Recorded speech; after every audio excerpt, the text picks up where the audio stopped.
भगवान बुद्ध के लाखों अनुयायी थे। इन्हीं में से एक पिछले कई सालों से रोजाना उनके आश्रम में जाया करता था।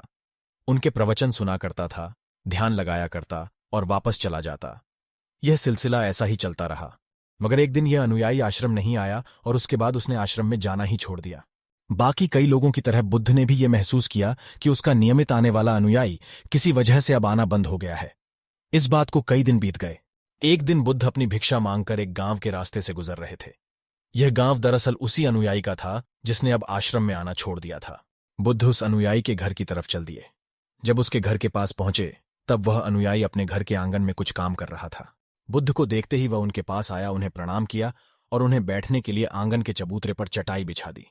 बुद्ध चटाई पर आराम से बैठ गए और अनुयायी से बात करने लगे। बुद्ध ने पहले उस अनुयायी के स्वास्थ्य के बारे में पूछा और फिर पूछा कि उसके परिवार में सब कुशल मंगल तो है ना। अनुयायी ने कहा कि सब कुछ ठीक है, कोई भी अस्वस्थ नहीं है। बुद्ध ने उससे आगे पूछा, अगर सब ठीक है तो तुमने आश्रम में आना क्यों छोड़ दिया?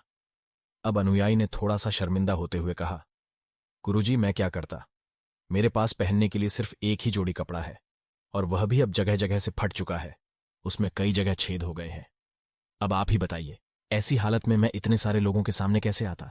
बुद्ध ने उसकी तरफ ध्यान से देखा और पाया कि उसकी बातों में पूरी सच्चाई थी और उसके कपड़ों की हालत खस्ता थी। बुद्ध ने मुस्कुराते हुए उस अनुयायी के कंधे पर हाथ रखा और सब ठीक हो जाएगा बोलकर उसे दिलासा दिया और वहां से चले गए। एक बार बुद्ध जब प्रवचन दे रहे थे तो प्रवचन खत्म होने के बाद बुद्ध ने अपने एक धनवान अनुयायी को रोकने के लिए कहा। बुद्ध ने उससे कहा कि वह उनके गरीब अनुयायी को 2 जोड़ी कपड़े भिजवा दें। श्रीमंत अनुयायी ने उनसे वचन दिया कि वह अगले दिन जैसा उन्होंने कहा है वैसा ही करेगा। अगले दिन अपने वचन के मुताबिक श्रीमंत अनुयायी ने अपने नौकर के हाथों न सिर्फ उस गरीब अनुयायी के लिए बल्कि उसके पूरे परिवार के लिए 2 जोड़ी कपड़े भिजवा दिए।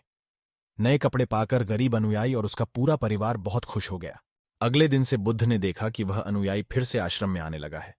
बुद्ध ने उससे पूछा कि अब तुम्हें कोई परेशानी तो नहीं है? अगर है तो बताओ। अनुयायी ने कहा, अब मुझे कोई तकलीफ नहीं है, बस कपड़ों की थी जो आपने हल कर दी। अब मैं बहुत खुश हूं। अब बुद्ध के अनुयायी से पूछा, अच्छा बताओ, तुमने अपने पुराने कपड़ों का क्या किया?